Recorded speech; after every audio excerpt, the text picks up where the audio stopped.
Good morning, guys. Welcome to the channel. Today I'm gonna show you my BMW F700 GS. Here is the beauty, great machine.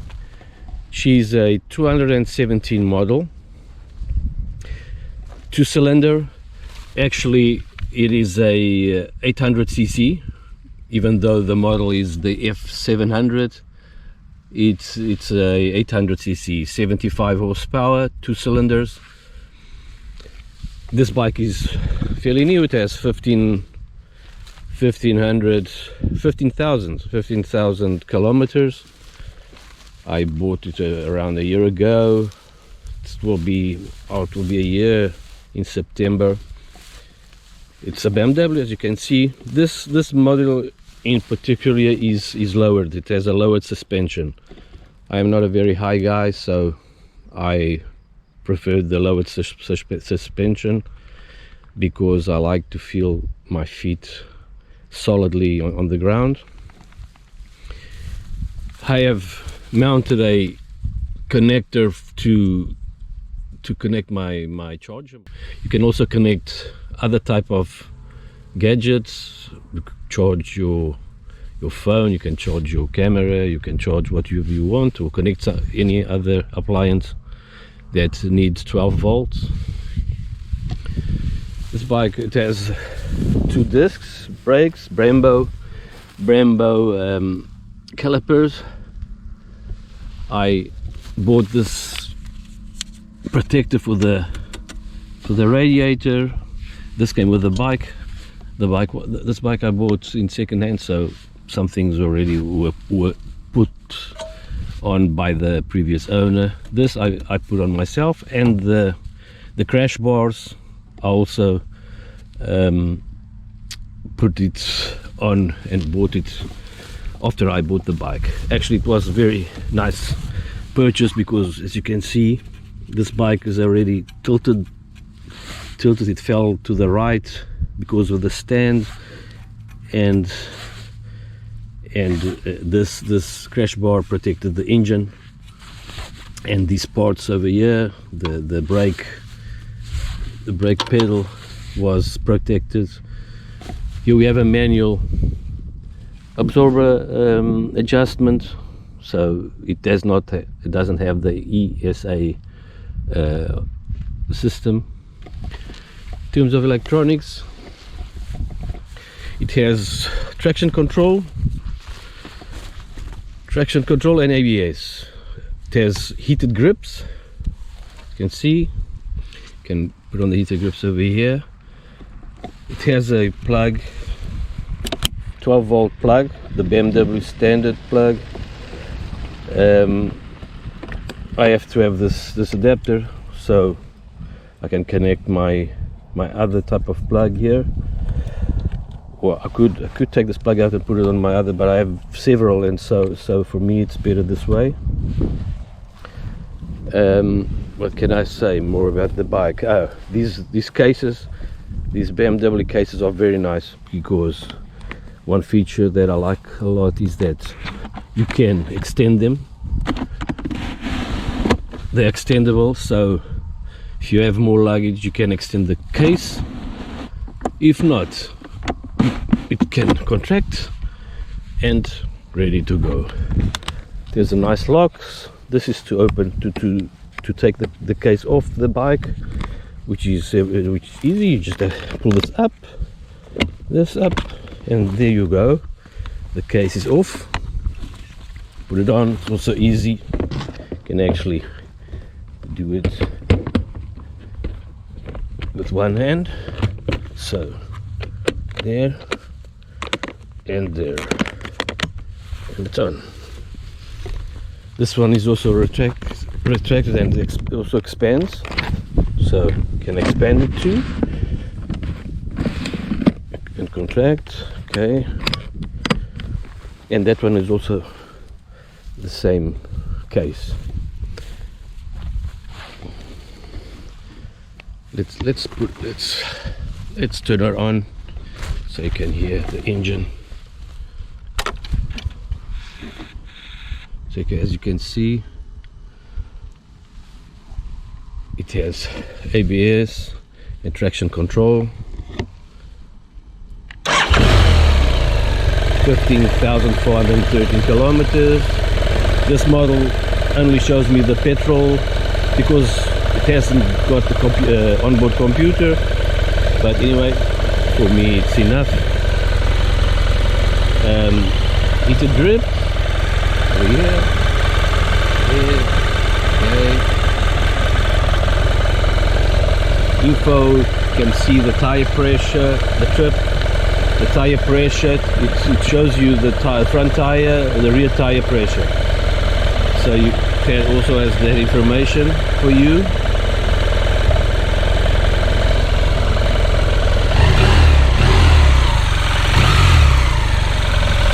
The engine is fairly quiet. Doesn't got a lot of noise.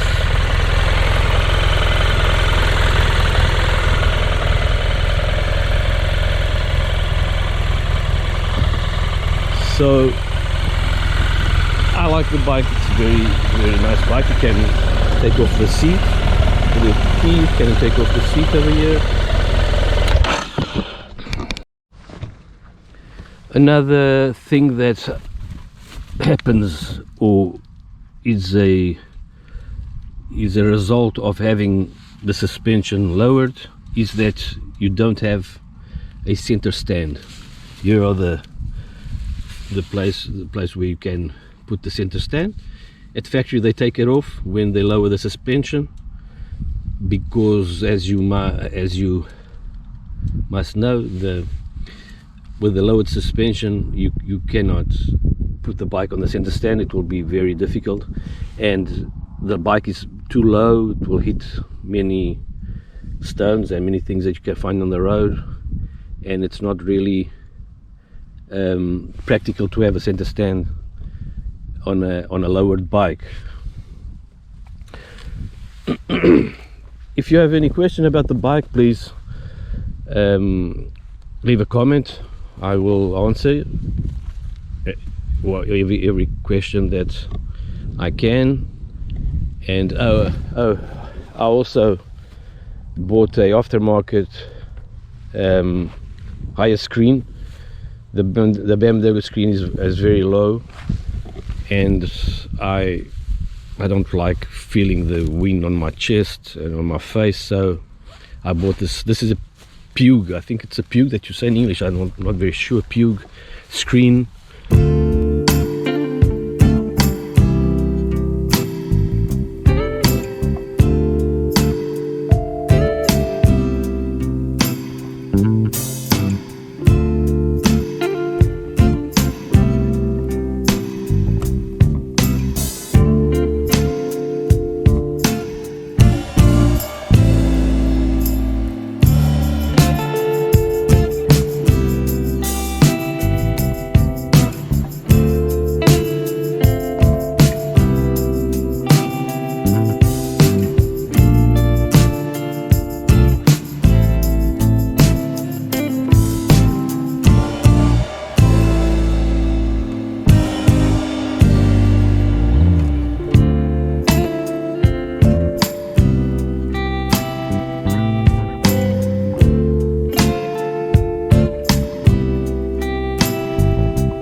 The sun hasn't come out yet.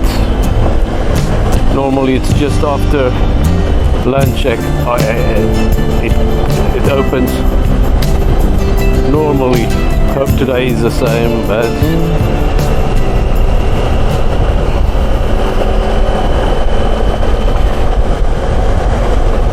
the temperature isn't so low. I think it's a little higher than when I came. It's about 22 now, 20, 21, 22, my feeling. I haven't seen the official report, but I think it will be around that temperature. If you guys have any questions, anything you'd like to know about this motorcycle, anything that I left out, probably I did. But anyway, as we're filming, we don't remember everything, but you can have an idea of the bike.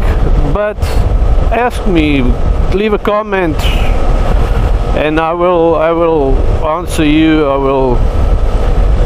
I will explain give you my feeling of the bike. I'm very happy with it. It is more than enough for me in terms of power. It drives very nicely. It is very nimble in the city. It is very economic bike. I didn't say anything about it, but I will say it now. I make about 4 liters per 100 kilometers. I don't ride very fast either, so my fuel consumption is very good. I have a very soft and tender riding. I very seldomly go over 140 on highways. I go 120, 130 cruising speed. Now and then I go 140 or 150, but very seldomly. So my fuel consumption is very good. It's 4 liters. Sometimes I can get the 3.7, 3.8 liters per 100 kilometers.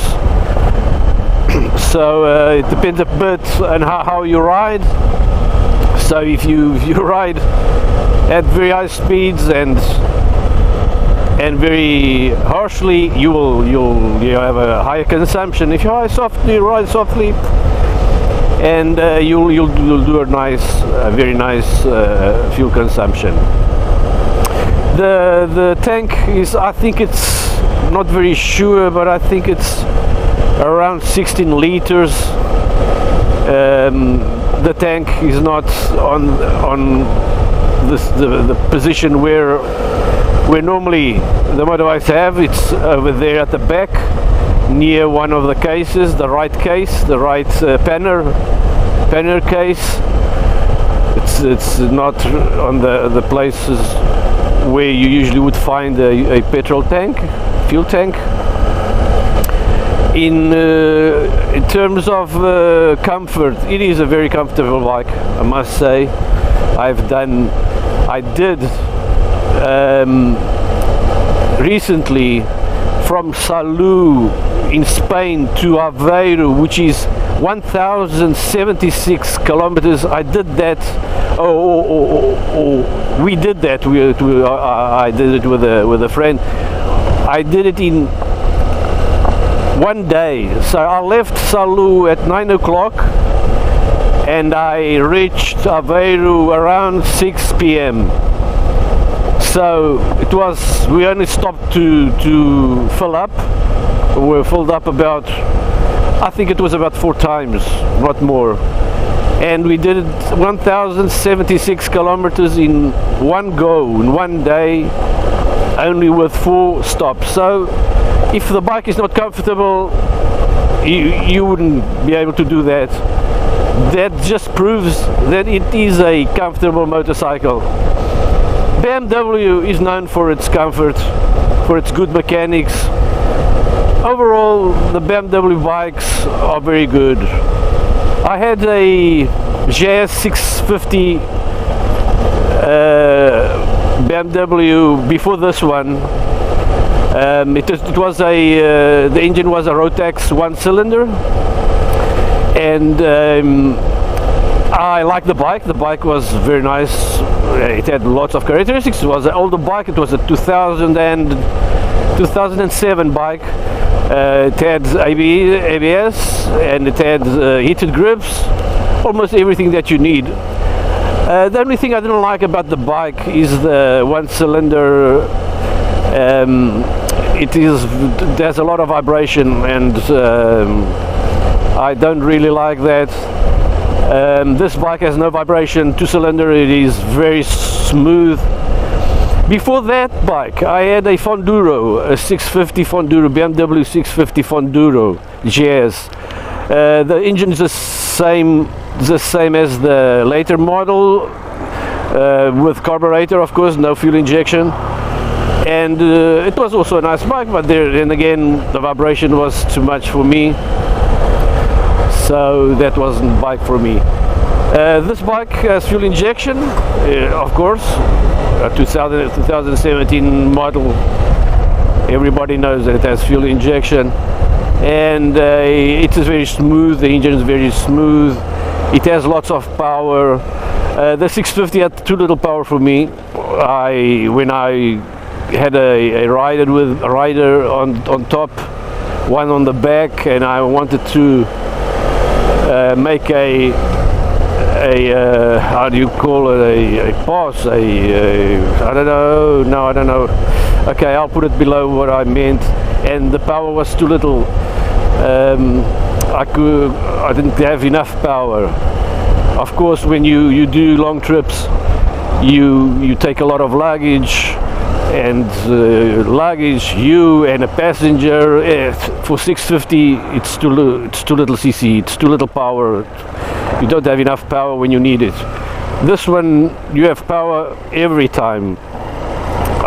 I have ridden two on with luggage, and you have the power when you need it. 75 horsepower is more than enough.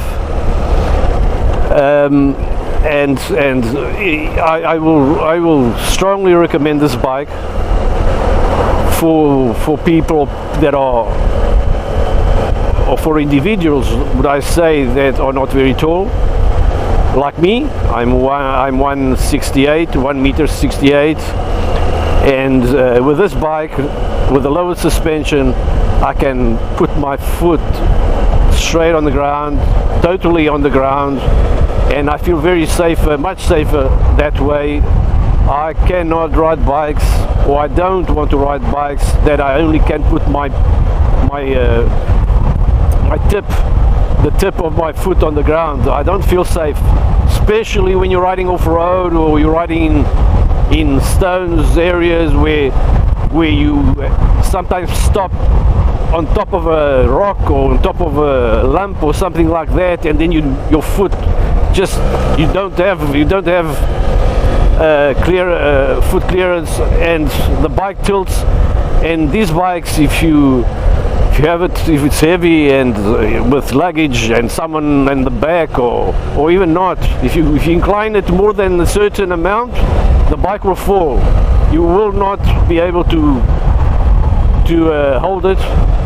The bike will fall, and of course that is always very drastic, and you can injure yourself, and or even not or even if you don't injure yourself, you'll break something on the bike.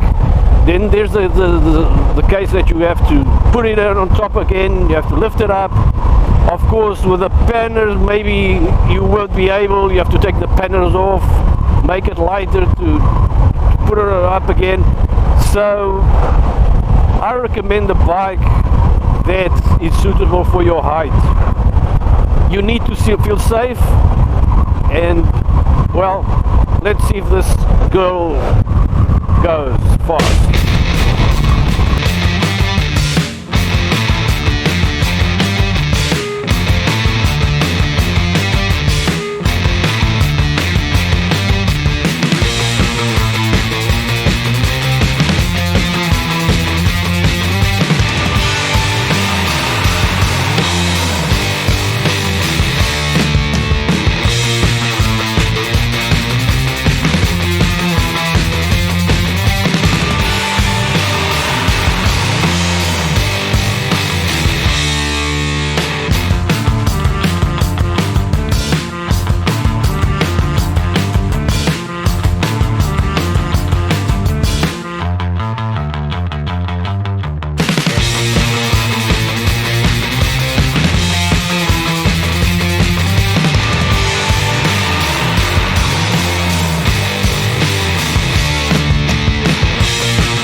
is a 6-gear bike.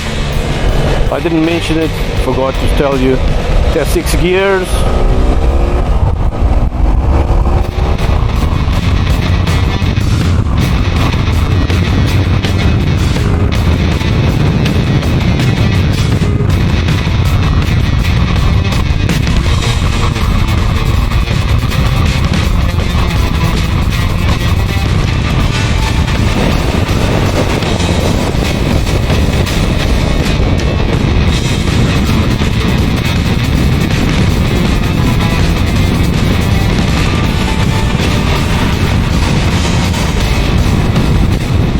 Well, let me see what did I forget to tell you about it. The mirrors are nice also. You have a nicer view. Basically, they aren't very well. I can't remember at the moment bad characteristics of this bike. Well, maybe because it is a lowered suspension, the travel isn't as great as if it was a normal suspension. But then again, that's not the bike's fault. That was my option. With one on top, I don't really feel that problem. I just feel that problem when I have someone, a passenger with me, my girlfriend or someone else. The bike has a little travel, then I have to give it some more spring load, but then it starts to get uncomfortable. So if you a solo rider, no problem. Lowered suspension, no problem. Just a little bit problem when you have two on top with luggage and all that weight. Otherwise, great bike. The fact that you can have your feet totally on the ground, it's very much more important than the suspension problem. I don't really give it a lot of importance, because then again, you know, every motorbike knows that, motorbike rider knows that you cannot have everything. You cannot get the whole thing in one bike. There's always something that won't be as you want to, and you will never be able to buy a bike that is totally or 100% your liking. You just have to choose the best qualities in the bike, or the qualities that you think are most important, and then choose that bike, because you will never be able to get a bike or buy a bike that is 100% to your liking. I have that experience. I've had several bikes. I have had Pan-European, Deauville, other BMW K75, K1100 LT. I've had several bikes, and the bike that I find most, how can I say, the bike that has the most things that I like is this one. It isn't perfect, but it's the bike that I've had until now. Yeah, I ride bikes since my 13 years old.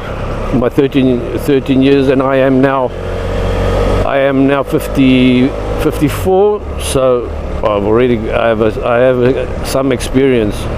I have had lots of bikes. So the bike that I find more suitable for me, because this also depends on each individual, because if I was 1m80, 1m85, I would not buy a lowered suspension bike. I could buy this bike, but I wouldn't buy it with a lowered suspension. Well, that is obvious, but the bike still is a good bike, even for 180, 185 tall guy. But then again, everybody has its own, every individual has its own likings, and it also depends on what type of riding you're gonna do. If you're gonna do a lot of road or a lot of off-road, or if you're gonna do a lot of touring, or you're just gonna ride in urban environment in the city. Well, with this bike I think you can do all of that road. Off-road with the lowered bike is not very, with this lowered bike is not very suitable. So if you're going to do off-road with this bike, probably you should not buy a lowered suspension, because the clearance to the ground is very low, and it will not be a comfortable ride off-roading. But you can still ride non-paved roads. But this bike is very even, equilibrated bike. It has most of what you want in a bike.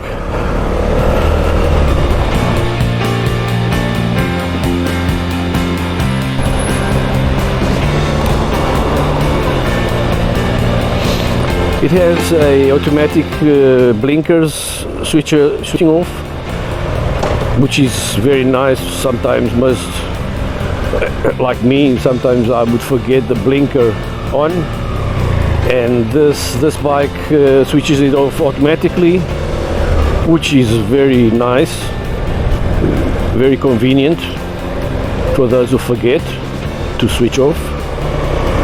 I don't know what it really, how it does it, but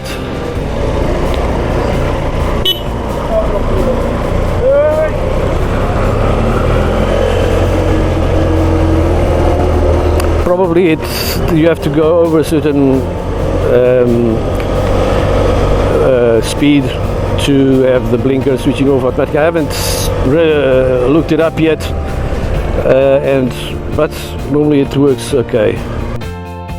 Well guys, that's all for now. I hope you liked this video.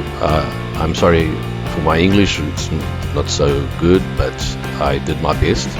I promise to get better and be able to explain my videos more fluently and better English. I am going to leave you the bike's characteristics. Don't forget to leave a comment if you have any question about the bike. As I said before, it's a very nice bike. I'm very happy with it, and hope to see you next time. Take care and have a good ride and a safe ride.